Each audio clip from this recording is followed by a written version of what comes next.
The passage of the Tax Law Amendment Bill 2018 and the Finance Bill 2019 set the stage for implementation of the Big Four agenda through a provision of tax incentives to investors and business practitioners to accelerate capital ventures, as well as support good governance. The reclassification of agricultural pests control products is to the zero rate category in point to support SMEs.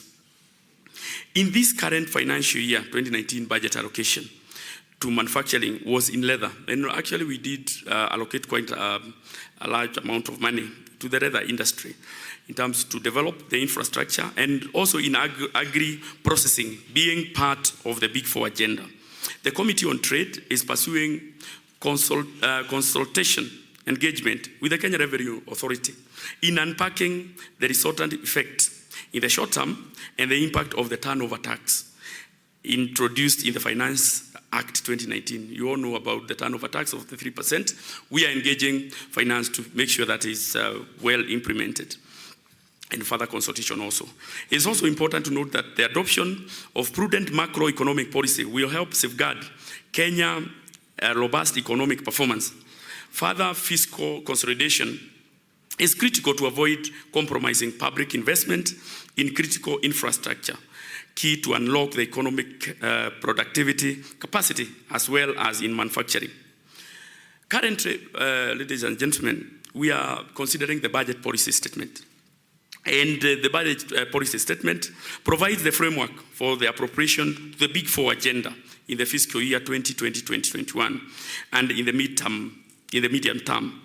Alternative financing procedures, including the adoption of the public-private partnership, has been explored to support acceleration growth in the government priority sector. Recognizing the gains made in the fiscal year 2018-2019, with regard to tax waivers on SEZ, the government through the Finance Act 2019 has also provided for tax rebates to the development of special economic zones and the use of technology in the production chain.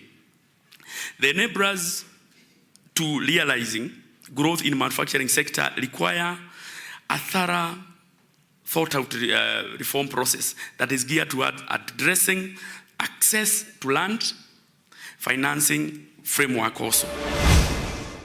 When you feel like quitting, remember all of those who said you'd fail.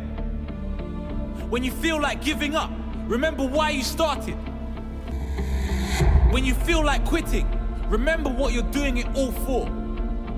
When you feel like quitting, remember pain is temporary and greatness lasts forever.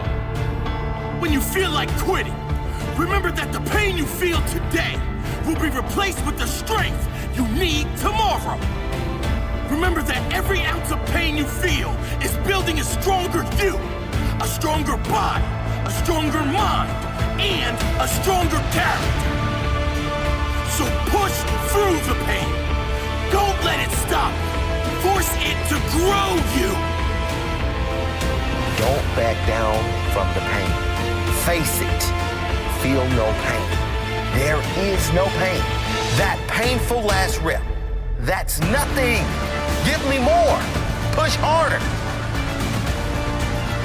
Too tired, too hard, too busy, too early, too stressed. No excuses. Too tired, no excuses. Too hard, no excuses. Too busy, no excuses. Too early, no excuses. Too stressed, no excuses. When I feel like quitting, I remember there's too many people I need to prove wrong. When I feel like quitting, I remember I have too much to fight for. I will not quit. Sleep ins, death for grandma. I'm up, I'm ready to go. Quitting, that's for those who have no heart. I do not quit. Your greatest physique, your greatest health, your greatest strength, it doesn't come with average effort. If you want average results, keep showing up and giving average effort. If you want to be at your best, you will have to give your best effort. Make an oath to yourself that you will not walk out of any training session, any game, anything without giving 110% of your soul. Whatever you think is your limit, push past it. Whatever you think is your max, see if you can get 10% more out. Results don't lie. It all comes down to one simple question. How bad do you want it? And when you feel like quitting, give me 10 more.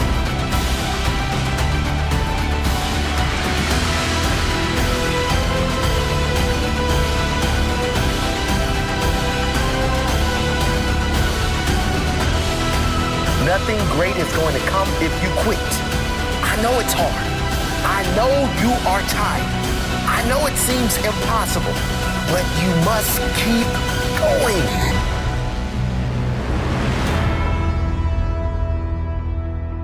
Stick it out and get your reward. It's agriculture that is the key driver of the Kenyan economy. Anakuletea na kuzia bei ya chini na wewe inabidi pia uzie customer na bei ile ya chini. For fresh beans, I can say it actually brings a good income. Kama ni gunia moja iko na 200 pieces, so hiyo shilingi 5 times 200. Actually, rainwater is the best for crops. Whether rain-fed or using rivers to irrigate. Tunapanga kuweka drip line kwa shamba. He had thought that we could pump the water with solar. Different farmers have shared their stories on how they're turning produce to profit. Akipata kama miti 300 hivi, atakuwa akiokota pesa kama majani. This is money eating me. All this we have extensively covered. This is a test greenhouse. I put it up to see if we can produce organic tomato. I'm not lying, it's very sweet. And different things that farmers are doing to make profit from produce. Kuamua ukulima wa makadamia ilikuwa ni kama ndoto. We are still growing. Weka mbolea vizuri inakuwa kitu ya kukusaidia. These are net caps. Other than the French beans you can see, we also have veggies. Assume the reason why you're using hydroponics is because of the soil-borne problem. Catch us every week on the Farm Journal here on Metropol TV. This is the Farm Journal.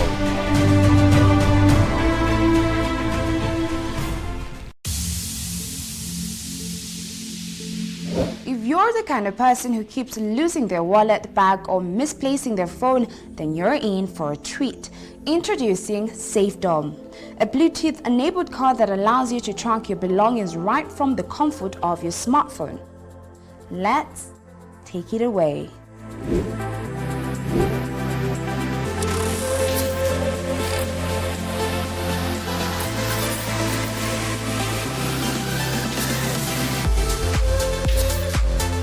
SafeDom is a leader in the field of Bluetooth tracking devices with an additional focus on style and aesthetics. The SafeDom Recharge Card Bluetooth tracker is the same size as a credit card, allowing it to fit neatly in your wallet, purse, or anything else you can't afford to lose, sliding cleanly in a credit card slot. And if you ever misplace your phone, you can find it in a matter of seconds by ringing it with your card. Activating the card is quite simple. You turn on the Bluetooth on the card by pressing the button for a few seconds, then pair it with your smartphone using the SafeDom app available on Android and iOS. Once you have it activated, it will constantly scan the distance between the location of the card and the location of your phone, and it will alert you once the distance is too far. There is an option of faster alerting which checks the location even more frequently, which might come in handy when you are in a more populated area. You can also set a safe zone so it will not alert you whenever you are in that area, for example, when at home. SafeDom supports wireless charging and goes for 5,995 Kenyan shillings, inclusive of the wireless charger and a 1-year warranty. You can purchase one at safedom.com. For more tech features, follow us on our social media handles at Metropol TV KE.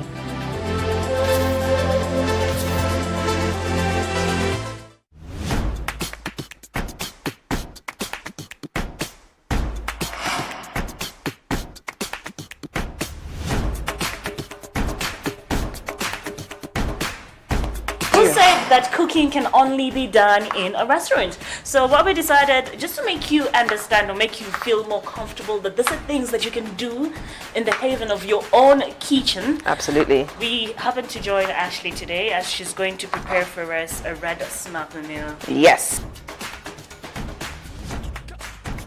We're going to do the sauce because it needs time to cook. Every Italian knows a sauce needs time. Every Italian knows. Indeed.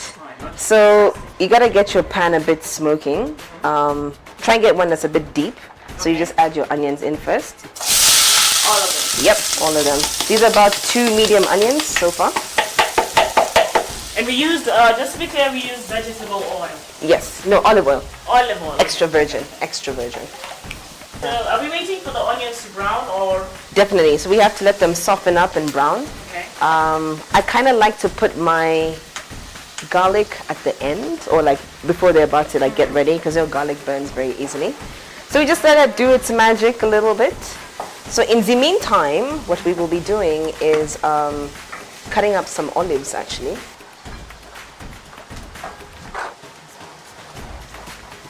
So from what I see is that our onions are sorted enough and they're pretty much cooked. True. Should I now add the garlic? Please do, please do. As I put this aside. All of it, right? Yeah, all of it. Okay. So these are some capers. I don't know, capers are like everything. It's just kind of having like a bite of a pickle or something. So I'm going to use this also in the sauce. This is about maybe 2 tablespoons or so. Of capers? Yeah. So I just want to add a little few drops of olive oil just because we're about to add in a few more dry ingredients. We're going to start seasoning the onions and garlic. This is the best time to start doing it. And then we're going to add the rest of our spices. I mean, I don't think you can go wrong with black pepper, so just as much as you want, just eyeball it. So we have some dried oregano, maybe half a teaspoon. And then we got some basil, about half a teaspoon.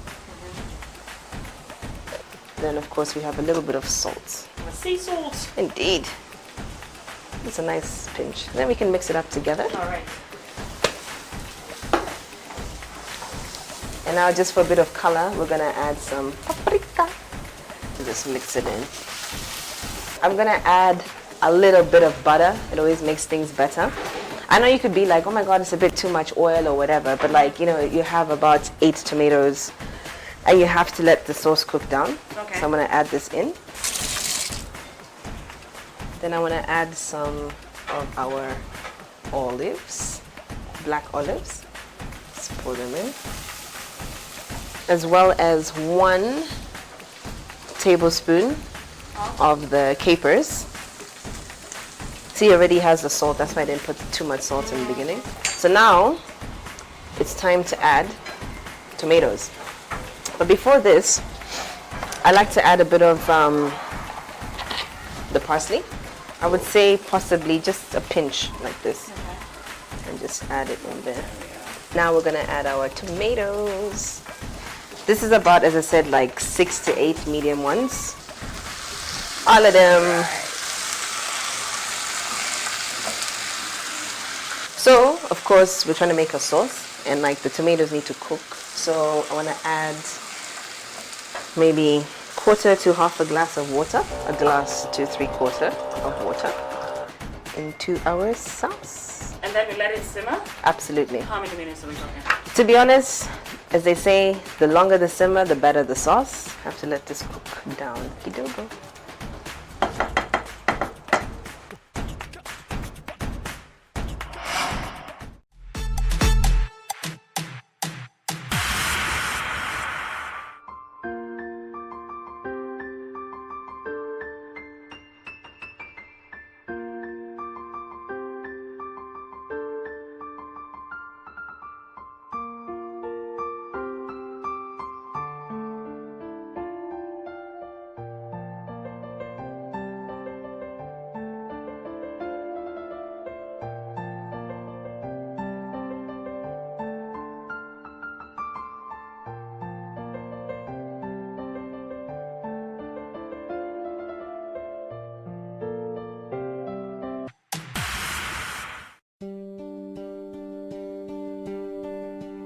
The earliest accounting records date back more than 7,000 years.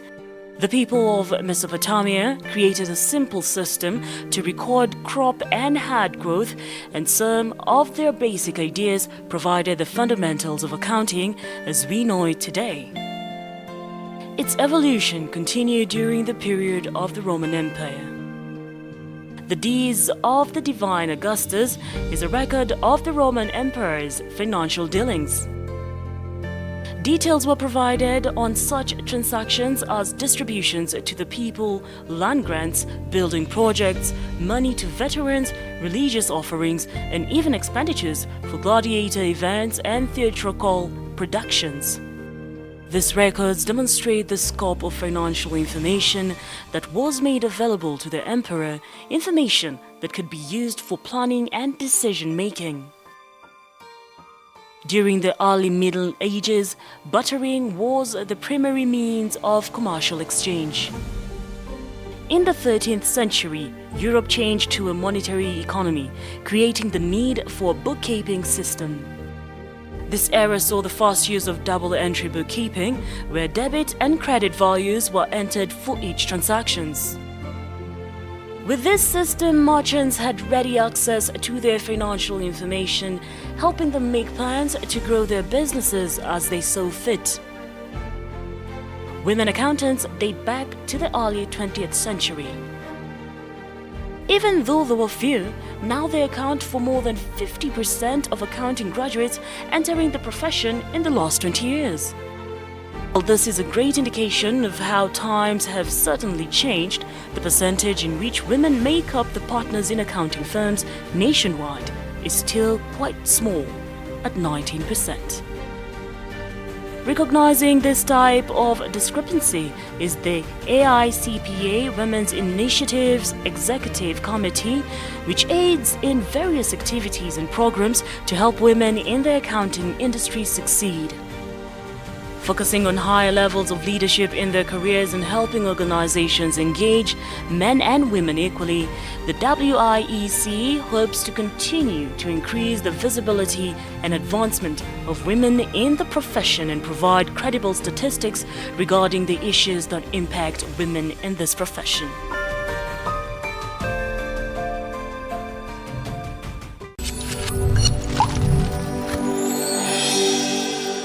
My name is Richard Ngatia, the Kenya National Chamber of Commerce and Industry President. For factual business news, I want to urge you to watch Metropol TV.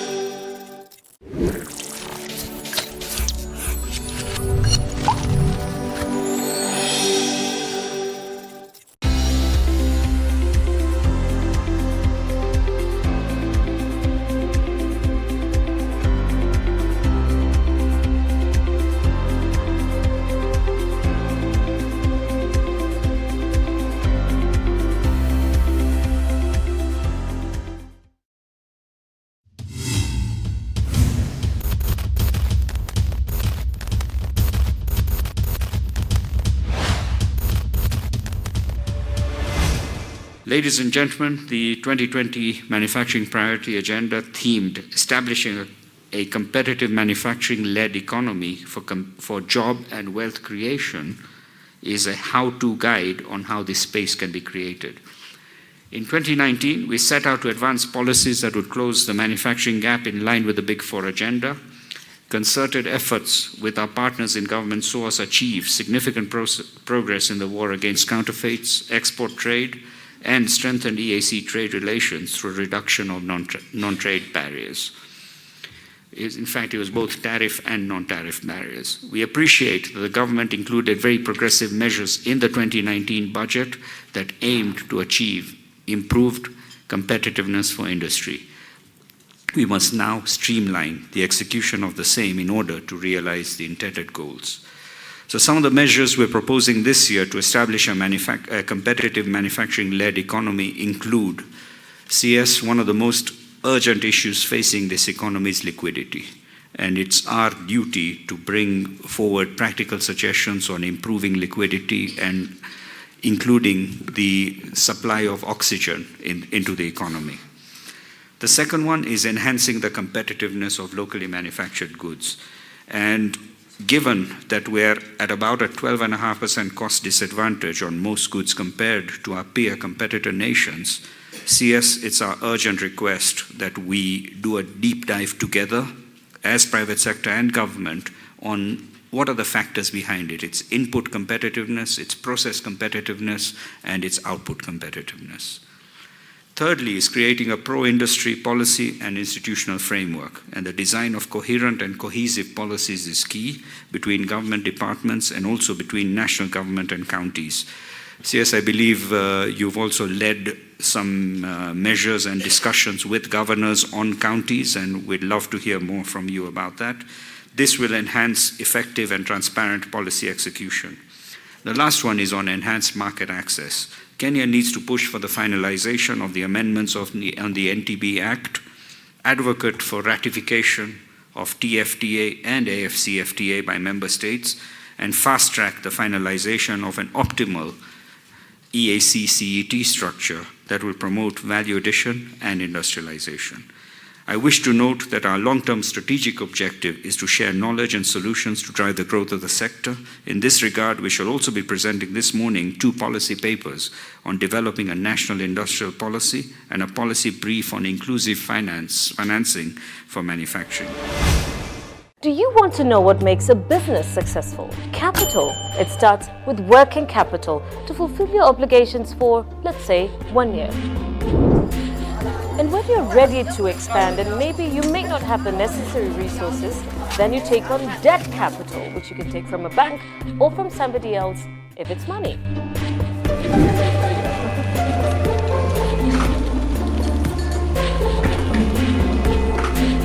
And when you grow and you want to expand your business even further, you could take on equity capital by listing your business on a private or public market, and then people invest in the shares.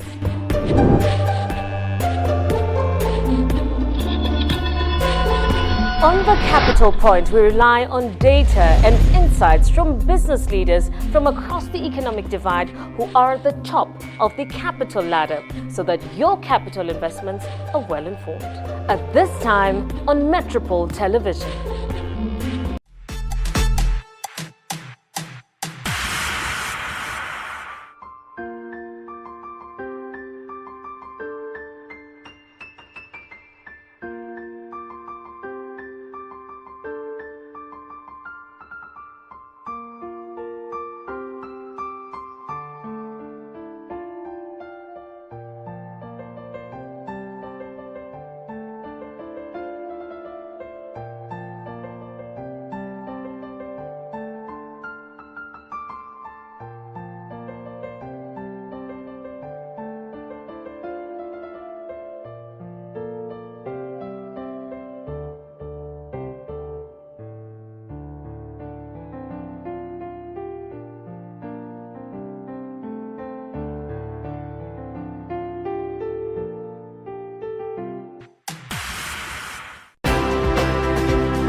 Presumptive tax makes you come in the tax net, in our database, in that we have tied presumptive tax to payment of single business permit.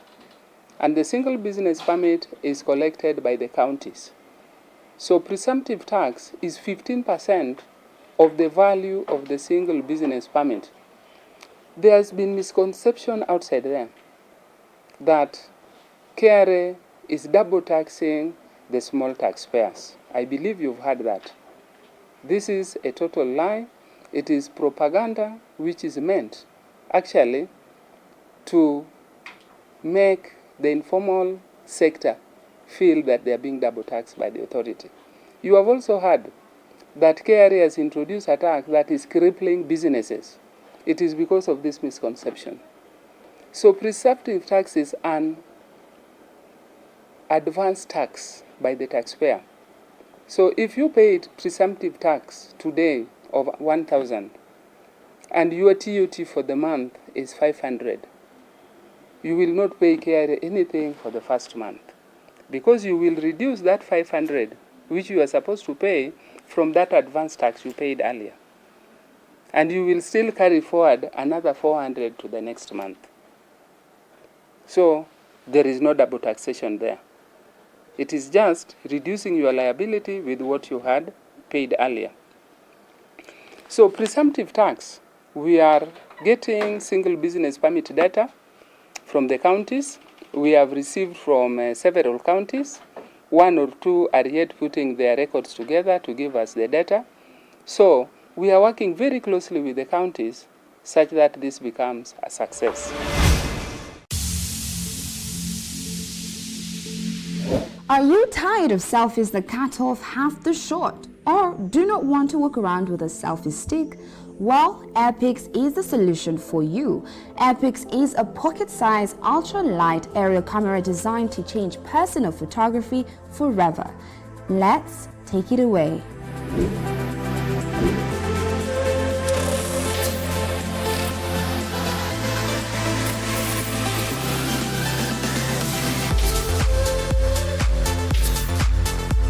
AirPix is a revolutionary device that allows people to take stunning air selfies, photos or videos, and claims to be the easiest and most affordable way to capture experiences while remaining immersed in one's life with no need for huge learning curves.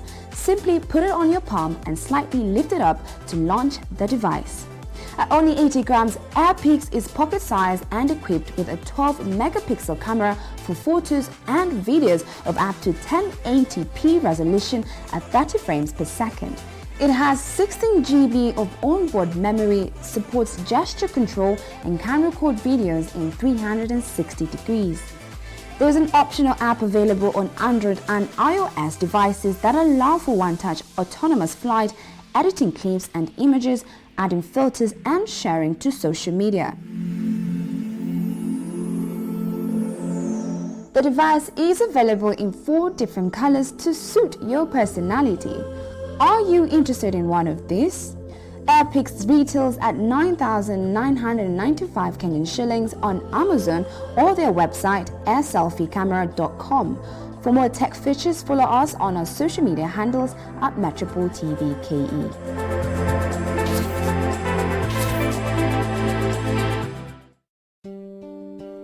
Telcos, just as the name suggests, is a combination of 2 names, telephone company. A telecommunications service provider provides telecommunication services such as telephony and data communications access. The history of telecommunication dates back in the 1900s. The internet first became available in Kenya during 1993. Full internet access, however, was established in 1995. The first provider of web-based internet service was the African Regional Center for Computing, thus ARCC, an NGO based in Nairobi. In 2000, there were about 200,000 internet users in Kenya, with an estimated monthly growth of 300 new subscribers each month. The main users of the internet in Kenya are multinational corporations, international organizations, and NGOs. All the government's ministries, some public and private companies, are now accessible via the internet with the onset of the mobile phone. When we talk of the telco giants in the country, we can't miss to mention Safaricom. Safaricom was started in 1993 as a department of the former state-owned telecommunications operate Kenya Post and Telecommunication Corporation. In 1997, Safaricom Limited was incorporated as a private limited liability company with 40% ownership held by Vodafone Kenya Limited. Currently, Safaricom controls approximately 63.5% of the Kenyan market as at 30th of June 2019, with a subscriber base estimated at approximately 33.1 million.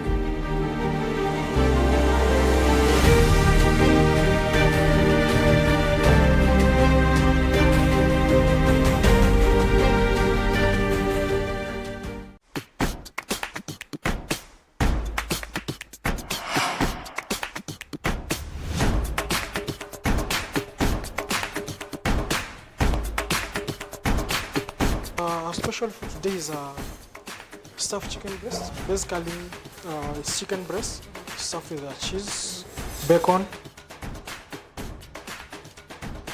Hello there, welcome to another episode of Quick Bites. My name is Nina Siobhan. I'm sitting here with, not even sitting, we're standing, we're about to cook this. Chef Andrew, and we are at the heart of the CBD right here in Nairobi at the Abdul Hotel. This is chopped garlic, just something like a half a teaspoon. A teaspoon? A teaspoon. Then, this is salt. A pinch of salt, just a bit. Kwa umbali kidogo, just a bit. Then white pepper. So this is a white pepper. This is basically for marination. Just a pinch. And oil. So this is our cooking oil. This is our Elianto. Alright. Yeah, just a bit. 1, 2 tablespoons of that. Okay, then we're good to go. So this is our marination. Okay, sorry, forgot to add in some soy sauce. And a bit of soy sauce, just to give it that color and flavor. Okay, there we go. What taste are you looking after mixing all this? Why do you follow this particular marination? Okay, you have to follow this marination, you have to follow this procedure because you need to get the taste of the chicken. Okay. Yeah, so without the marination, the chicken will definitely be flat. Okay. Yeah, okay. So the next step is we add in our chicken. So this is our chicken breast. It's already buttered. You mix it in the marination. Yeah.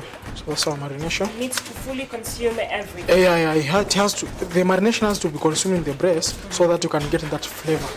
Yeah. So that the marination can be absorbed into the breast. This is our beef bacon. Yes. Just tap it a bit. You just lay over on top of the chicken breast. Lay over the bacon. Okay. All right. Just once. Just once, yeah. Okay. Just one strip of bacon. Lay it on top of the chicken. Then the next process is cheese. So this is our freshly grated mozzarella. Okay. Yeah, this is fresh. So you sprinkle it on top. Sprinkle on top, on top of the bacon. So beef bacon. So some olives. Those are olives, black olives. Right? So those are black pitted olives. Then we are good to go. So definitely whatever you're going to get here is basically Italian, Spanish, so that's where we're headed. So we are trending.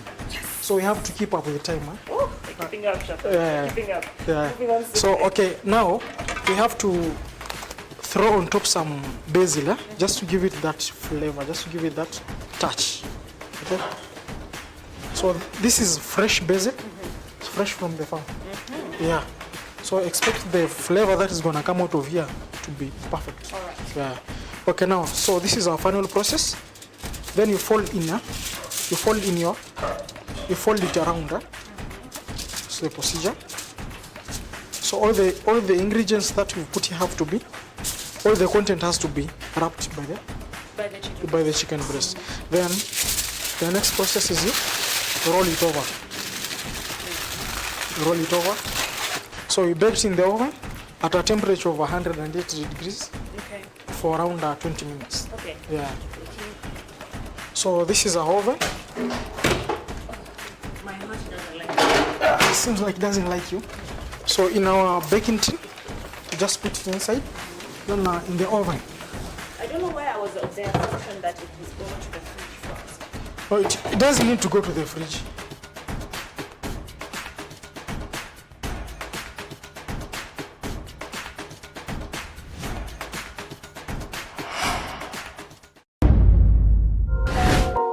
The entertainment industry is a multi-billion-dollar industry. But the question is, how can you get a share of the pie? On E-Magazine, we follow the money behind the glam and break it down for you, making sure you get a share of the pie. Catch E-Magazine at this time only on Metropol Television.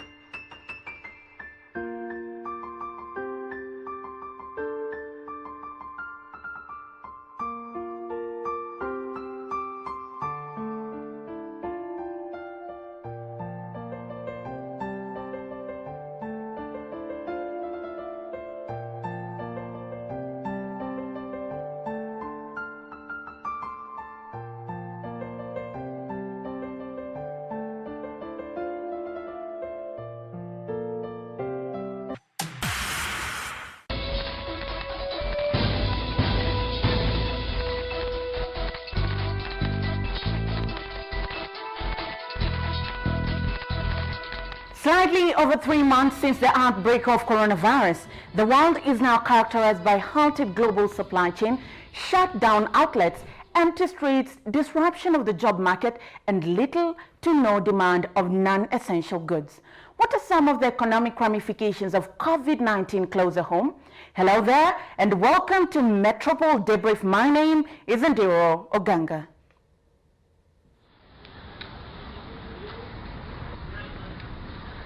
The COVID-19 have totally affected the business in K Restaurant. I am the manager of the K Restaurant Hotel. And from the time it started, there were some glimpses of business, but so far it has just gone down.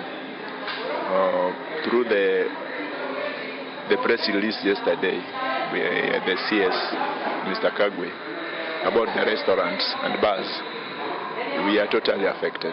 There are no businesses. These are places when you come in the morning, it's full with people. Those who are taking tea, those who are also having their early meals, and those who are having also some little drinks in the morning as it's going on. It's totally down. So currently we've just opened purely on the takeaways as directed by the CS Kagwe. Nothing more. People come in, then you come like we only have one client who come. Is getting sanitized, getting in to ask for whatever to be given then, anarudi. Anapewa chakula in takeaway, wanaenda. So basically there is no business at all. Well, hospitality is just one of the sectors that has been hit hard among other sectors. Now, governments across the world are trying to come up with different economic stimulus packages to ensure that businesses remain afloat. Let's go through some of the different economic stimulus packages that different countries have had to adopt to stay afloat. Let's begin with the United States of America, the world's superpower. On the 25th of March 2020, the Senate approved a record $2 trillion economic stimulus package. The package had been expected to include $500 billion fund to help hard-hit industries. This include manufacturing, they include hospitality, transport. So those are some of the sectors that were to be bailed out. A comparable amount for direct payments of up to 300 million Kenya shillings for millions of families, rather 300,000 for millions of families that were suffering because of the ramifications of COVID-19. Now you remember, because of COVID-19, some families have lost their jobs and have no way of keeping up with the bills, water, electricity, and even food. So the United States government will be giving each family 300,000 to ensure that they are not swallowed alive by the COVID-19 COVID-19 economic ramifications. Now, what is in it for SMEs, small and medium enterprises? A sum of 350 billion USD is for small business loans. So businesses like the one we've just seen, if they were in America, they would have had access to this money. An extra 250 billion for expanded unemployment aid and 75 billion US dollar for hospitals. The stimulus package aims to cushion the economic blow from a pandemic that has killed more than 660 people in the United States when we received this data, and now the number has really risen and sickened more than 50,000, which has risen up to over 100,000, and it has shattered thousands of business which have been thrown out of work and led to states to order 100 million people, nearly a third of the population, to stay at home. So 100 million people in America are staying at home because of COVID-19. Businesses are shutting down, and the government released $2 trillion to help keep the economy afloat. That is America. What are other countries doing? Let's take a look at Europe, and we'll use France as our case study. On the 17th of March 2020, France, through its president Emmanuel Macron, said it is suspending rent and utility bills owed by small companies due to coronavirus pandemic. Now, what are some of these utility bills? That's water, electricity, and even rent arrears.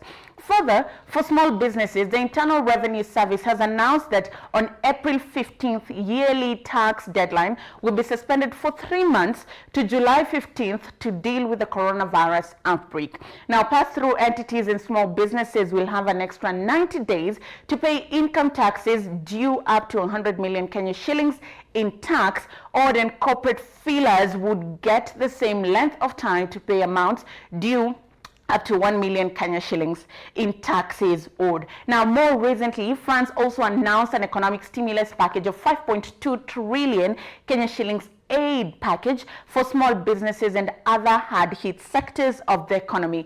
The stimulus will mainly take the form of reduced social security contribution, unemployment benefit for people who've lost their jobs or being forced to take half of their pay cut or unpaid leave, and solidarity fund for the self-employed. Further, the government will guarantee bank loans up to 34 trillion Kenya shillings. So this means that small businesses with no collateral or little collateral can go to the bank and acquire a loan, and the government will be the guarantor, so they can easily access finance because the bank knows in case of anything they'll get their money back from the government. Let's move closer home and look at Rwanda, which was one of the very first countries to put up speedy measures in terms of mitigation of the spread of the virus and also an economic stimulus package. Now, the National Bank of Rwanda has issued a raft of measures to deal with the already existing impact of COVID-19 global pandemic on the local economy. It has set up 5.4 billion Kenya shillings facility to keep the banks open, thereby hopefully encourage them to lend to small and medium enterprises. The central bank has also reduced the reserve requirement ratio for commercial banks from 5% down to 4%. This is a 1% decrease. It means that banks now have more leeway to lend, since the money that must stay involved is less than before. There is also zero charge on mobile money transfers and bank transactions for 3 months to enable people to make personal payments. So in Rwanda, if you want to make any mobile transaction or even a bank to mobile transaction, you will not be charged any amount, because the government understands that this is a time that they need high liquidity in the market. There needs to be cash flow, so they're creating enabling ways to enable the Rwandese transact and move their money. How about Kenya? What are some of the measures that we are taking? Well, the President Uhuru Kenyatta announced an economic stimulus package, which was received with mixed signals. Some were happy, some were not, some were impressed, some were not. But let's take a look at what was in it. Now, there's the reduction of income tax, that is a PAYE and resident income tax, corporation tax, from 30% to 25%. Now, for Kenyans earning a gross of 24,000, they get 100% tax relief. Reduction of value added tax from 16% to 14% effective 1st of April. So that's for Kenyans. How about for businesses? There's the reduction of the turnover tax from the current 3% to 1% for all small, medium and micro enterprises, ministries and departments to pay at least 13 billion of the verified pending bills within 3 weeks from the date the president announced the stimulus package. Further, Kenya Revenue Authority is supposed to expedite the payment of all verified VAT refund claims amounting to 10 billion Kenya shillings within 3 weeks, or in the alternative, allow offsetting of withholding VAT in order to improve cash flow for businesses. So this is the package that businesses will be getting lower. The government has instructed both ministries in the county to release pending bills, and we know many people in the counties are suppliers to the counties and national government, and these are small businesses that have had their money to a sum of 1 million, 5 million, 10 million held up in counties. So if this money is released, then the government is hoping there will be liquidity in the market. How about the Central Bank of Kenya? Has it followed the trend of the Central Bank of Rwanda? Now, the Central Bank rate lowered the benchmark lending rate by 1 percentage points to 7.25% from 8.25% to signal commercial banks to lower the interest rates to borrowers availing the much needed and affordable credit to MSMEs across the country. So this means that SMEs can go to the bank and borrow at a lower rate, that is 1%, or whatever rate any bank decides to give, just to ensure that businesses are able to stay afloat. They can take out loans and they can pay their workers, they can pay their rent as we sit out and wait for the COVID-19 pandemic to pass. That is the data that we had for you. However, from all this data, as the numbers sink in, we want to find out what is the effect of COVID-19 on small and medium enterprises. The economic stimulus package that the government has given, is it enough to keep the private sector and other sectors afloat to ensure that they can survive this wave of COVID-19? And beyond COVID-19, what are some of the recovery mechanisms that we should start thinking about and exploring to ensure that we don't go into a recession? Our guest, Carol Karuga, the CEO, Kenya Association of Private Sector Alliance, will be joining us after the break.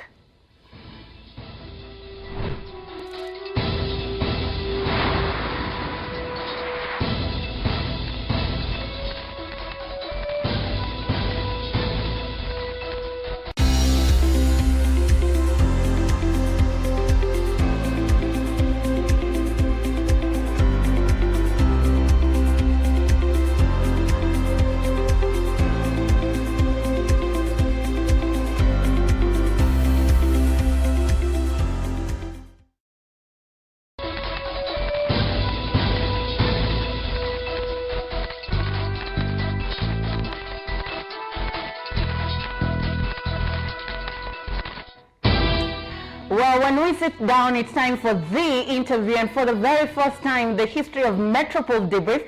Our guest will be joining us out of set, and our guest is Carol Karuga, who's the CEO of Kenya Private Sector Alliance. Thank you very much. I'm glad I could do it. Okay, so let's briefly go through Carol's profile. She is the CEO of the Kenya Private Sector Alliance, and before working for KEPSA, she worked with Barclays Bank Kenya, which is now ABSA, and she also works for Institute of Public Policy Research, Indianapolis, Indiana. Carol has a master's degree in public administration and international affairs from Bowling Green State University in the United States of America. She holds a Bachelor's of Arts in Economics and Sociology from the University of Nairobi. Carol also serves as the board chair for Special Economic Zones Authority. And last but not least, she was crowned as top 100 women CEOs in Africa in 2019. Carol, once again, thank you for making time. Thank you so much. Great. Now, in the wake of COVID-19 in the country, the whole world is feeling the pinch. But I want you to paint a visual picture for our viewer who's listening in or watching today. What kind of disruption has COVID-19 caused in the private sector since we reported our first case in the country? It has had mixed, I'd call it a mixed bag, because we've seen really industries take a hit. But we've also seen some of the industries innovate and move into the health essentials. And those who had been producing health essentials produce more. We've also seen the IT sector grow differently. As you can see, we're using Zoom. Almost everyone is online. So the IT sector has been growing. We've also seen more demand for fresh produce. not only for the local market, but also for the Middle East and Europe. Yet at the same time, we've seen our flour industry really take a hit, even as a bit of online sales go up. So it's been a very mixed bag of things. I mean, you've seen the airlines, the tourism sector really take a hit, and anything and manufacturing that is not in the essential goods. So industries are facing a very interesting time, but generally everyone has felt the heat. So whether it's government or private sector and around the world. Just to take a minute and talk about some of these industries that have taken a hit. Horticulture, for example, airlines, as you've mentioned, hospitality and transport. What kind of hit are we talking about? We've seen that it's the demand. There's less demand. People are only going for essentials now, health and food. So anything that can wait has to wait. And so anyone is not around food and not around health has had to really take the hit in terms of there's no demand for the products or the services, or anyone who is not services. What challenge does this pose? Because it's very interesting. When there's no demand for your service, you take a back seat. But what are some of the dangers or some of the economic ramifications that come from other sectors taking a back seat during this time? I'd say there are two types. The ones that have had have not seen demand. Some of them have renovated and started producing either what is needed right now, or found ways to sell their goods. So we are seeing a lot of e-commerce growing, so that restaurants, while they are closed, they're still able to sell using the e-commerce channels. And also other goods that are not maybe because people are not going to the shops, but they can buy online. So we're starting to see innovations coming up, but there are those industries that are not quick to innovate, and those are going to take a time to come back. Some may, when I look at the future, I think we have a scenario where we may see some industries completely go off the scene. Some may go off for a season and come back, or at the same time, we're going to see very, very innovative companies coming up. So there'll be a new world. I think the world will look very different from what we are seeing to what we've known for a long time. What does job losses and financial losses look like right now in the private sector? The private sector in Kenya is really, really trying hard not to have massive job losses like we've seen in other countries. Of course, it's tough, and so they're trying to work on different models. I think there's been a lot of labor negotiations so that people can take leave, unpaid leave, or just 50-50 sharing between the company and the employees. We've had discussions with the union so that there are no the usual yearly increments. Of course, private sector is also looking at other ways that government can cushion economic stimulus. We may not have the big stimulus that other countries like the US and European countries have given their own private sector, but I think our own government is also trying to look at what does economic stimulus look like right now. And also because we are also looking at different types of companies, because there's no one economic stimulus that fits all. There's that which that will work for the big companies. There are those that will work for the small and medium. There are those that will work for the informal sector. So you have to balance that. You mentioned the economic stimulus, so I wanted to briefly talk about it. The president offered tax relief from 3% to 1%. Is this a sigh of relief, or what more would you have wanted to see being done? When it comes to the SMEs, I think for the turnover tax, our proposal was to just go from 3 to 0 because it was a new tax that was beginning. So I don't think government had started relying on that as a source of revenue. So in this period, that would have been our best proposal. But we are glad at least they still agreed to move 3 to 1. There's the payee and there's the VAT reductions. Those are all good. But some of them have to wait for Parliament to be passed through. And so that is a challenge for us right now, because as we wait for Parliament. And so we are looking at other economic stimulus that don't need Parliament approval and see what can be done. We've proposed for an SME fund, and what we're going to be looking at, where does that fund sit that is more accessible for SMEs? Would the banks be best? Maybe not. There be ICDC place where we can really put this fund. But at the same time, how does that fund get dispensed? Because do you give a blanket amount to everyone? Do you target different sectors of SMEs? Because sometimes when we talk about SMEs, we forget there are SMEs in manufacturing, SMEs in tourism, SMEs in agriculture, SMEs in ICT. They are in all sectors. So we have to be very careful on who we target when. There's also the issue of pending bills. The president directed that 10 billion shillings in pending bills be pumped into the market. To what extent will this money go in helping some of these SMEs stay afloat? Pending bills, I think it's a very, very good move, because I think that will really cushion a lot of big companies, but also SMEs.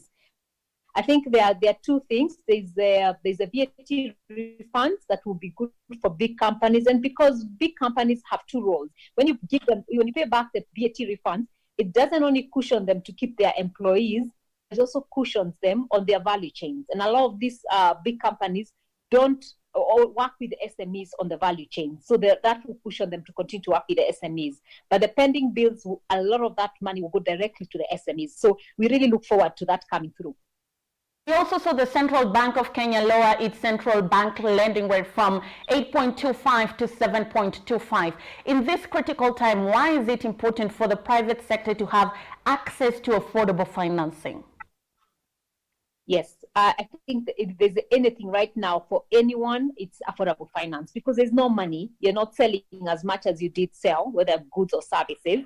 So if you need to continue existing or continue to grow or renovate and move into new products, it's important that you have affordable credit. And so we're looking into the banks to make sure that they can pass this to the small businesses and all businesses. I think all businesses are looking to affordable credit right now, because sales are definitely low unless you're in the health services and or in the food market. And like when you talk about sales also, one of the other major contributing factor to lower sales is the fact that the global supply chain has been halted by over 30%. When we see that break in that supply-demand chain, what does the situation look like when we cannot import goods into the country and we are mostly an importing country? A good opportunity to grow our local production. I think a lot of our capacity was idle, and also we were not seeing a lot of innovation because there was cheap imports. So I think what this does, as much as that it hurts at the beginning, it's a very good opportunity for us to really stimulate our local production and move to import substitution, where we can produce not only our market, but also for the export market. I think we're starting to see that with the fresh produce. You know, there's less coming into the country as manufactured goods because there's no demand for anything that is not essential right now. But because food is essential, we're seeing a lot of demand of fresh produce to Europe and to the Middle East, you know. And so we're starting to look and saying, can even Kenya Airways convert some of their passenger flights into cargo flights, because there's demand, you know. And so I think we need to also look at the aligning of this crisis. Alternative markets, but still staying with manufacturing, what are some of those goods that we've been importing that now, because of that breakdown, we see an opportunity to manufacture them locally? Health essentials. I mean, very few companies here were making masks, sanitizers, and such, you know, and gloves and all. So we're seeing a lot of our companies starting to do that. You know, you see even companies like EABL, instead of doing beer where there's demand has gone less, we've been closed, they're into sanitizers, you know. And so I think we've just seen a change of where some of the things that we just never were doing them, but we are now doing them. EPZ, they were selling all our apparel except for 20% to out of the country. But now there's a policy to offload 100% into the local market. So we'll see those who are buying from Mitumbas or the small retailers now buy from our EPZ. So we're seeing a change of how we've done things before. And so that creates a lot of more jobs. So we're able to keep the jobs in the EPZs, and then we are also able to grow more value chains into the country. And in terms of infrastructural investment, what kind of investment will we need to put in place to ensure that we can become East Africa and maybe Africa's manufacturing hub? Yeah. So what we are looking at is Kenya beyond COVID-19. What will Kenya look like? What will EAC look like? What will Africa look like? And so using this crisis to do the things that maybe we've wanted to do for a long time and have never done them, or saying here creates as an opportunity to fast track our EAC integration much more, our COMESA and ACFTA. And so that will mean, even though countries right now don't have much to put into the infrastructure, if we can get the basics right, especially the industries, and we start producing and we start using new markets in the EAC and in Africa, I think that will also give revenue to governments to build the infrastructure that we need so that we can interconnect our rails, our roads, our airlines, all that. So I think that's a future we need to plan and work on. And that's what I want to start focusing a lot from next week, on what Kenya will look like, or Africa after COVID, because the world is going to change. It's almost like a reset button for the world. So will we emerge and be in the 20th century, or will we emerge and be not even in the 21st century, maybe 22nd century, or whatever that means? And I want us to talk about exploring alternative markets. One of Kenya's biggest markets is China, USA, Europe, and these are disease-hard-hit areas. And it's becoming more and more difficult by the day to get goods there that are not necessarily essential goods. And Africa, for example, has been the last continent to be hit by the disease, and the severity is not as extreme as other places, which means that maybe with the Africa Continental Free Trade Area Agreement, we could start exploring even Africa as our alternative market. So what is going through your thought process when you're thinking about alternative market for Kenyan goods and African goods? And that's basically it. For a long time we kept saying, intra-Europe trade is 60%, intra-America trade is 40%, but intra-Africa trade has remained between 10 and 12%. And we've been saying we need to increase it. I think this crisis gives us that opportunity, because not only are we suffering from imports as a country, but the rest of Africa is. So can we start producing for each other? We have a big market, for all these other produce, so that our flowers, instead of going all the way to Europe and then coming to Nigeria or to any other part of the continent, we can directly send our flowers there, or our fresh produce, or our apparel. There are countries that don't produce apparel. Can we start? While the global trade reopens and it's ready, we'll also have captured a new market in Africa to start looking for new markets out there.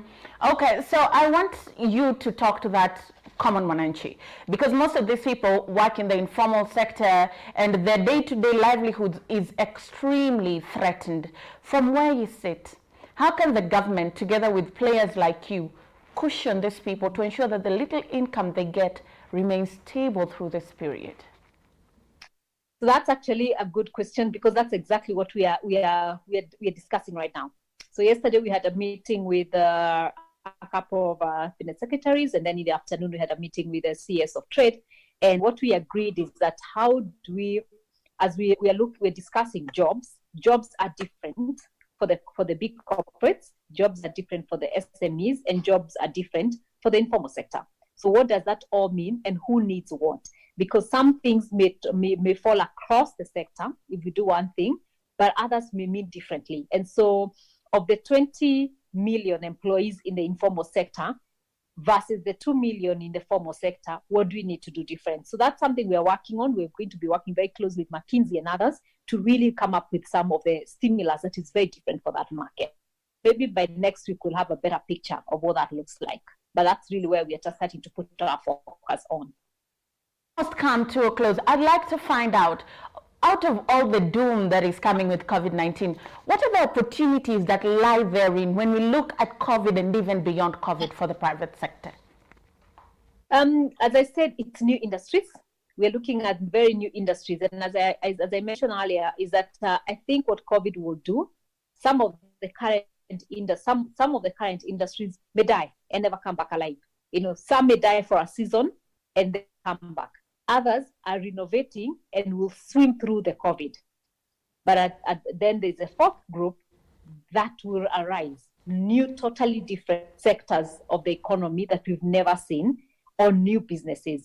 And this cuts across. We've started seeing the informal sector moving into masks, into other innovative ways to deal with the COVID. We're starting to see other companies doing the same. So I think we're starting to see a change of innovations, and that this country is facing and saying, in the absence of see people becoming innovative, because we're not caught up in our minds with politics, where we're seeing young people starting to come up with that. I mean, our own Camry coming up with a test kit for 15 minutes. Our young people who are starting to think of a modular ventilator. These are things that would not have happened before. So I think what we're saying, instead of looking at only the doom of the crisis, let's focus on the silver lining of this crisis for now and after the crisis. Okay, finally, I'd just like to know, beyond COVID, how do we ensure that we stay afloat? Our numbers don't look that bad, and the government is giving us hope that it might get worse, but will stabilize along the way. When stability and normalcy resumes, there are studies and reports that are purporting that we might go into a recession worse than we saw 25 years ago. So what kind of policies and structures do we put in place to ensure that beyond COVID-19, our industries, our small sectors can stay afloat, and even incentives that we can put in place? And that's what we're looking at as an environment now, as we see these new innovations of different sectors, and especially the SMEs and all that, is to say, how do we cushion them? How do we make sure they continue to have affordable credit? How do we start opening markets for them in the country and in the region? And then also saying, how do we fast track everything to do with ACFTA? What rules do we need to put in place now to make sure that when all this is over, we'll get that market? So, as my next week, looking at what kind of environment do we need to put in place to be able to move to the new future, to the new normal, because we're not going to go back to where we were, not Kenya, not the world. So we're going. I want to be able to start looking at things like water. We've been talking about water systems for ages and water infrastructure, but never sorted it out. So in the name of COVID, can we sort out our infrastructure of water? In the name of COVID, can we sort out our market systems?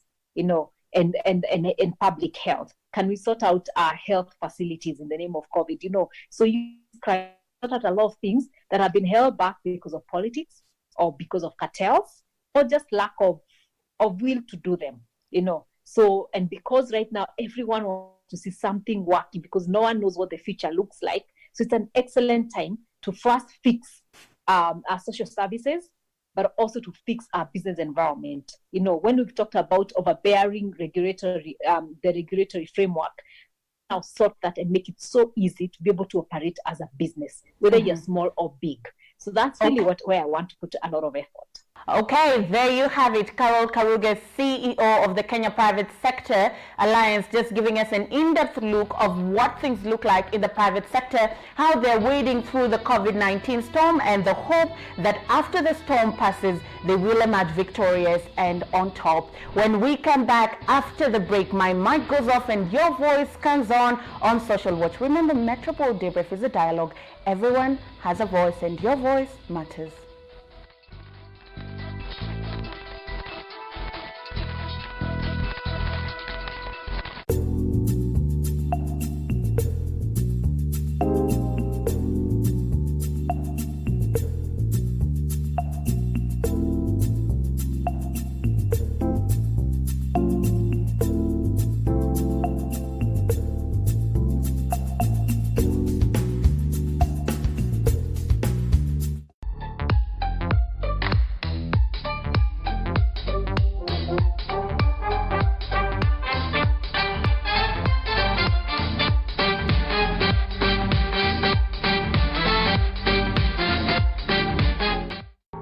My mic is off and your voice is on. This is Social Watch. We want to find out what are some of your thoughts with regards to the latest development to COVID-19 in the country, the measures that the government is taking to mitigate further spread of the disease, and even the economic stimulus package. Right now, there is a lockdown in the country, cessation of movement in and out of Nairobi and the coastal region. What are your 2 cents on that? What were you thinking would be the economic ramifications? So let's head out now to Twitter and find out what you had to say about some of these things. We begin with the opinion poll where we asked you, do you think the government is taking appropriate measures in order to sustain the economy amid the prevailing COVID-19 crisis?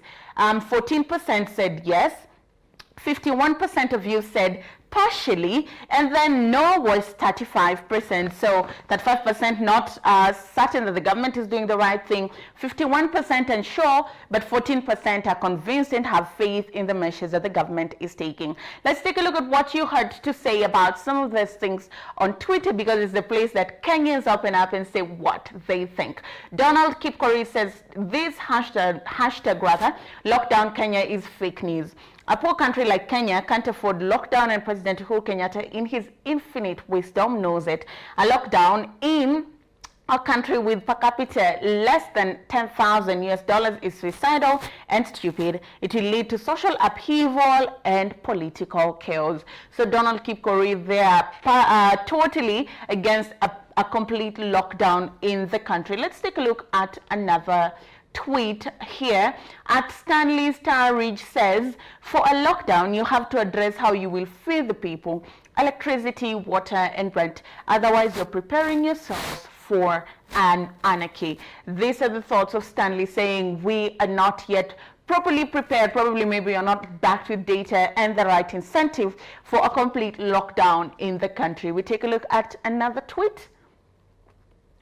What do we have here? At Wadhima Prof says, I have to agree with you on the per capita. Still, I don't think we would cripple in a 21-day hashtag lockdown Kenya, considering we lose almost a third of our annual budget to corruption.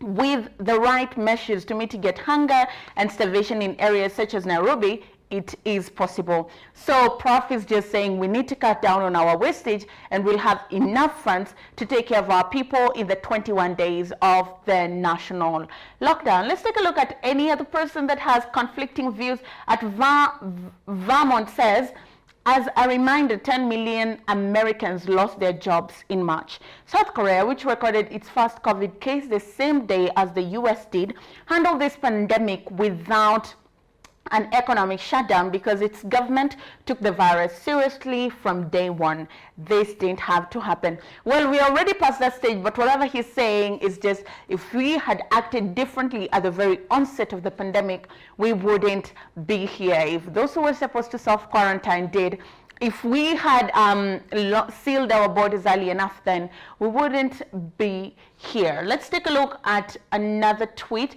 At Evans Miller says, this family is spending their 4th night in the cold in Kayole after being kicked out for failure to pay rent. But they should not worry much since the government has set aside 100 million to pay musicians to entertain them. Quite, this is a very thought-provoking tweet questioning the government's decision to give artists 100 million Kenyan shillings, yet the Kenyans that are suffering because of the economic turmoil that COVID-19 has brought forth. Any other tweet before we cross over to the street and listen in to what you had to say?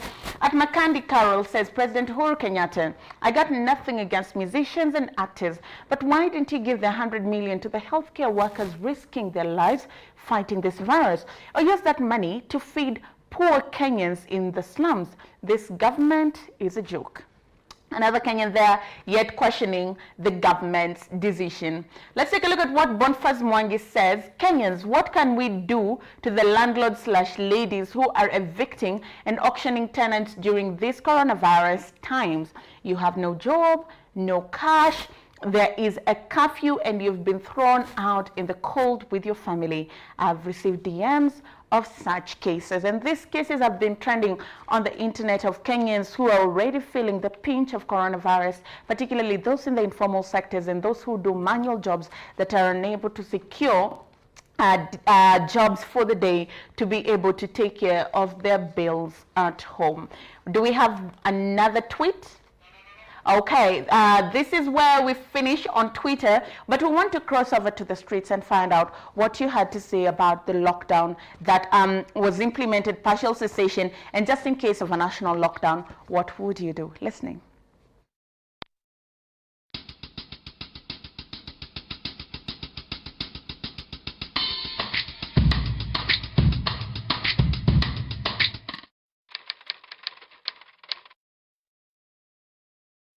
Ya, najua ni nini.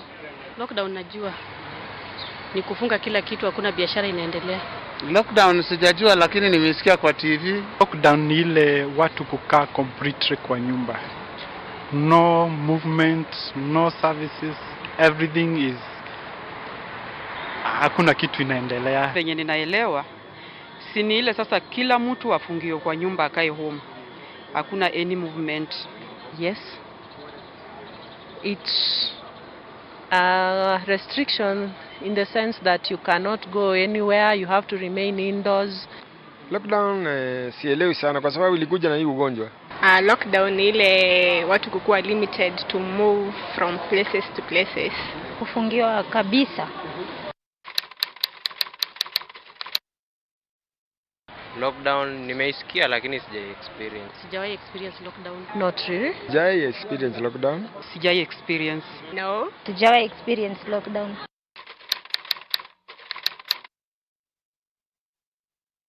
It's helping since the virus is being spread by people getting into contact with each other.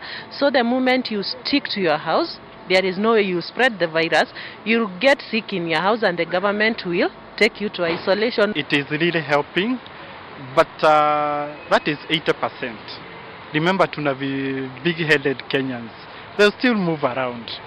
Yeah, inaweza zuia kuspread hii virus. Naona inaweza end kwa sababu si kila mtu atakuwa ndani ya nyumba yake. Kwa hivyo within that short time yenye watu watakuwa wamelokiwa down, tunaweza jua ni wangapi wanaugua. Lockdown itakuwa mzuri maana itapunguza hii kitu. Unajua hii ni maneno ya Mungu. Na tujui vile itakuwa kwa sababu inaweza ongezeka ama ifungue. COVID-19 inasambazwa na watu kupatana sana. So if the movement is limited, then itasaidia. Unaona amefungia wengine hawajafungiwa. Sasa kitu tunaomba kama anaweza ika lockdown na kwa watu wote, at least pia hiyo ugonjwa inaweza pungua kama vile China wamefanya. Sasa unaona yao imepunguka. Kwa maoni yangu naona inaweza reduce. Because unajua sasa the more watu wanaendelea kuinteract, ndio the more watu wanaendelea kuambukizana. Definitely the first move is to get some shopping or essentials and to be in the house. Okay, wanafaa tuambie mapema tujitayarishe.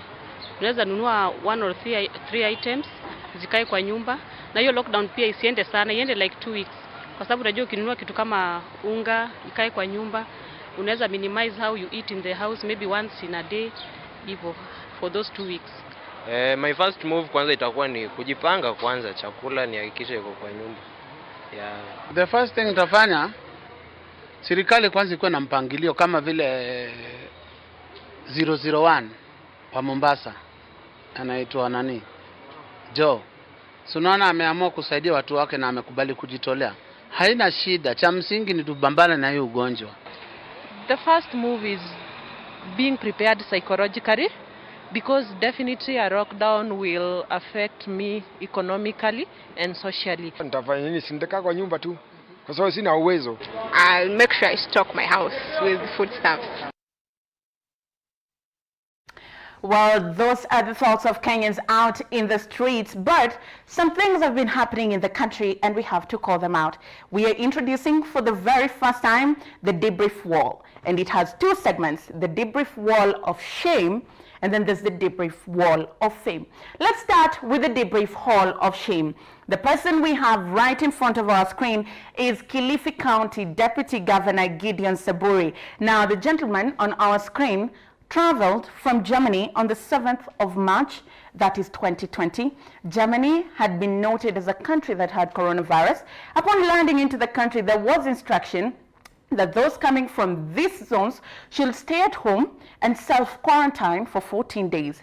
But the overworking governor chose to go for meetings, chose to go and interact with people in public places, putting the health of Kenyans and vulnerable Kenyans in Kilifi County at risk of contracting coronavirus. He himself was later tracked down and held at the Coast General Hospital, and later on, upon being released from the hospital, when Mutahi Kagwe said he is now free of COVID-19, was arrested and arraigned in court. The President, Uhuru Kenyatta, speaking at a vernacular radio station, said that he hopes that the court ensures that Gideon Saburi is imprisoned for not less than 10 years for civic disobedience and putting Kenyans' health at risk. So Gideon Saburi today is the inaugural member of the Debrief Hall of Shame. Now, on the flip side, on the Debrief Hall of Fame, there is someone who has been doing a good deed for him. That is Michael Munene. He is the landlord in Thika, and this landlord from Kinangop, who waived 3 months rent for his tenants at Parkway.com Apartments, has again pulled another move where he's set a different apartment where he owns the apartments, and this place he's stocked it with food so that those tenants who are really having a hard time, cannot have food, can go to that store and also have some food. He's also set up an isolation room in those apartments where those who develop any signs of any illness, for example, a cough of any form, can go and isolate there as they wait for medical help. This gentleman today graces our very first Debrief Wall of Fame. Well, moving on, there has been a lot of information out there concerning masks. Okay, so even in Nairobi, there's that directive that you'll not be allowed into the CBD if you don't have a face mask, and there'll be a 6,000 penalty for those who come into the city with no face mask upon being arrested. So what are the different types of face masks that you should be wearing, and what are their efficiency? We've seen so many masks on the street, so how do they work? The first mask is the N95, and it prevents the virus by 95%, bacteria by 100%, dust and pollen equally by 100%. Then there's the surgical mask, which mostly you've seen or you can get from a chemist. It prevents coronavirus by 95%, then bacteria, dust and pollen at 80%. There's another form of mask called the FFP1 masks, and this prevents the virus also by 95%, bacteria, dust, and pollen at 80%. And then there's another mask, which is called the Activate Carbon, which are now very random on the streets, which sadly prevents the virus by only 10%, bacteria 50%, dust, and pollen 50%. So this mask does very little to no help to you. And then there's the cloth mask, which we've seen all over the place, from kitenge and different fabrics. Now this is a do-it-yourself. However, it's dangerous, particularly in these times of coronavirus, where the virus is said to be transmitted through aerosol particles. It prevents the virus by 0%. So you're not doing yourself any service by wearing this cloth mask. Bacteria, dust, and pollen at 50%. However, we are wearing a mask to protect ourselves from coronavirus, so it does not do you any good. And then the final mask is the sponge mask, which prevents the virus by 0.00%, bacteria, dust, and pollen at 0.5%. So there you have it. If you want to go and get a mask, please get the N95, the surgical mask, or the FFP1 mask, because these are the ones that have been proven to protect you from contracting coronavirus by at least 95%. All the other masks is a waste of your money, and you're still putting yourself at risk of contracting coronavirus. So if you're going to a high-risk area, a crowded place, please ensure you get the right type of mask. Now, why are we being asked to wear masks? Let's take a look at the probability of contagion. Very high when you are not wearing masks. So when you're not wearing a mask in a public place, the probability of you contracting coronavirus is high, because when someone who's infected with the virus coughs, those air droplets or saliva particles are up in the air, and you've not protected yourself. So it means your chances of contracting the virus are very high. What if you're the one wearing the mask? So if you're the one wearing the mask and somebody coughs, the probability of you contracting the virus is still high because they are not covering themselves. So these droplets are out in the air and they can get into your system through your eyes. Remember, you can still catch this virus through your eyes, even if you've covered your nose and your mouth.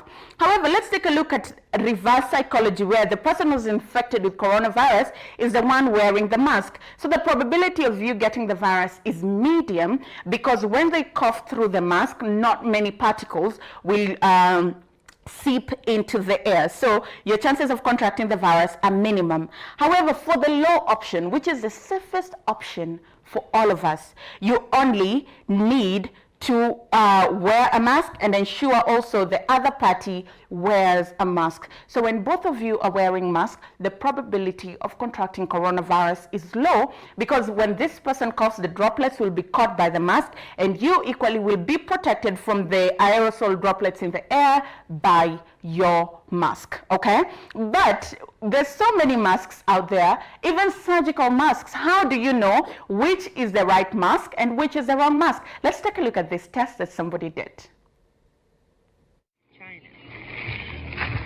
This is what I got. And this one is the one I bought from Houston. So how to test if the mask works or not. So you put mask on, and then you light a lighter, then you blow it. So this one I got from Houston, the fire will not go off. Now watch the one I got from China.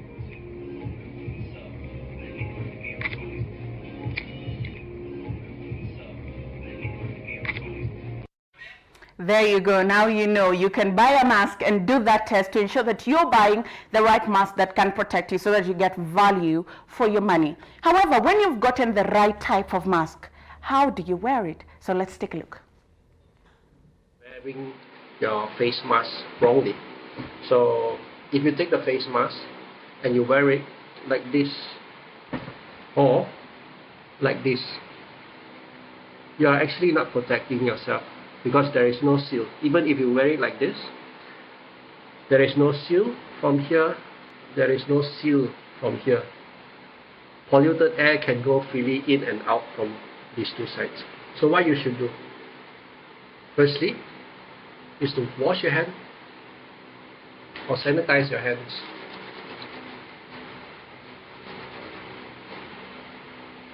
And then you take a face mask, press it against your nose bridge. Then you pull it down below your chin, below your lower jaw, and then you hook the ear hook over here. And lastly, you use your clean hands, not your dirty hands, to press against the face mask, creating a seal. So for some people, with especially those ladies with smaller face or younger kids, where you, with current situation, you have trouble finding the appropriate size kids mask, there's a tip what you can do. Do not do this. Don't do this, because you will be violating the seal over here and over here. So don't do this. What you should do, if you feel your mask is actually loose, so what you can do is take the mask and at the ear hook or ear loop, you tie a small knot over here at the end. Don't make it too deep, because this will break the ear loop at these areas. So just tie a knot at the end, and then do the same steps as before. Sanitize or wash your hands properly. Put it against your nose bridge. Go below your chin, your lower jaw. Put it up.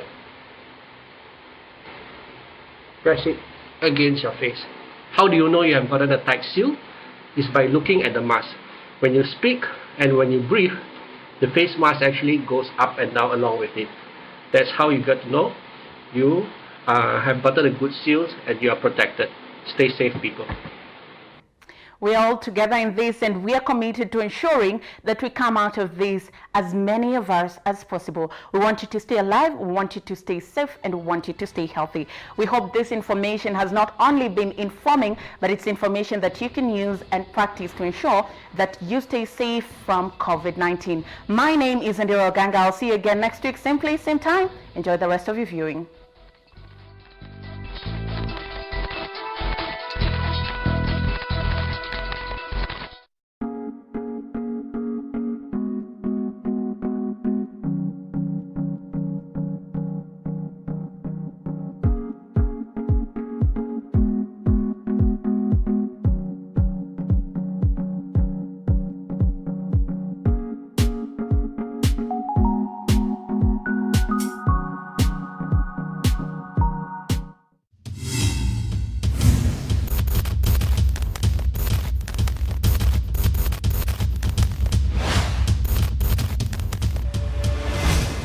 Each year, we outline critical strategies aimed at boosting the manufacturing sector through the Manufacturing Priority Agenda. The main reason we remain committed to this continuous process is so that our stakeholders, and mainly government, understand our dedication to providing practical solutions to the problems facing our country. Industry is currently operating in a very constrained fiscal environment. If we're able to achieve even 50% of our industry asks this year, the change in the economy will be immediate and far-reaching. Ideally, progressive tax policies are meant to create an environment for industry to thrive, and for this to happen successfully, tax measures need to be easy to effect, coherent, and predictable. The need to be designed to complement the overall economic ambitions of the country. However, so far, most tax measures specific to industry have not achieved this. And this is not an opinion by manufacturers alone. Last month, Stanbic Bank discussed their managers' index on manufacturing, observed that many manufacturers are opting to leave the country for better alternatives in the region. Their biggest pain points being an unpredictable environment and increasingly unplanned taxation. The government also suffers because revenue collection continues to be hampered, thus constraining the fiscal space to undertake development projects. And this has also been emphasized by the Parliamentary Budget Office whilst unpacking the 2021 budget policy statement. We need to urgently rethink our economic trajectory, a swift about turn to prevent further decline and to start stimulating growth. The solution lies in giving business room to do business, and the country needs to create a space that provides the much needed stimulus for industry to grow, become competitive, and increase productivity.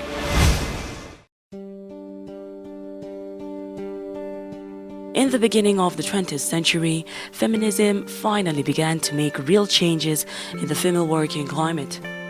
Prior to this time, women owned businesses only if they were in dire straits, those without husbands who did not want to become social burdens. These businesses mostly included brothels, taverns, and alehouses. At the turn of the century, progressive ideals gave rise to a social sphere that was much more conducive for female business owners. In the early 1900s, female entrepreneurs such as Madame C.J. Walker, Coco Chanel, Olive Ann Bitch, and Ma Parkins got their start. These powerful women established their own brands and fought tooth and nail for success in the face of discrimination, unfair wages, and stigmas plaguing female business owners. The 21st century has seen an upsurge in women entrepreneurs. However, female business owners still face wage and gender discrimination and fewer opportunities than their male counterparts do. Still, women are making major impacts in the media, business, politics, and more.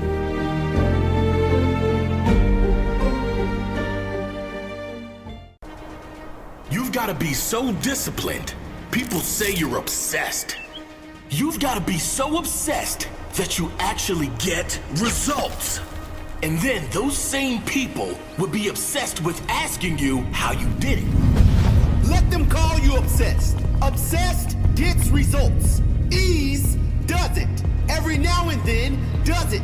If you want results, you must be obsessed. You've got to work so hard and be so passionate about what you do that people think you're crazy. You got to be so in love with your work that no one understands.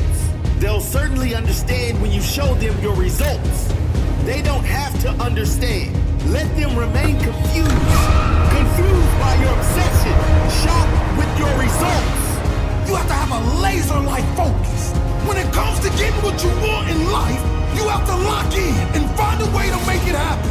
It has to become your obsession. You have to be desperate for it. If you don't care enough about your goal to make it your absolute obsession, you'll never achieve it. If you don't care about it enough to think about it every spare moment, to obsess over how you will achieve it, to learn how you can achieve it, if you don't care that much, you don't deserve your dream.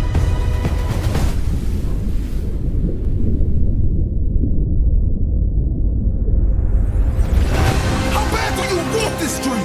What are you willing to do to get it? How many hours are you willing to put in? How many no's can you take before you achieve your goal? How many failures can you fight through?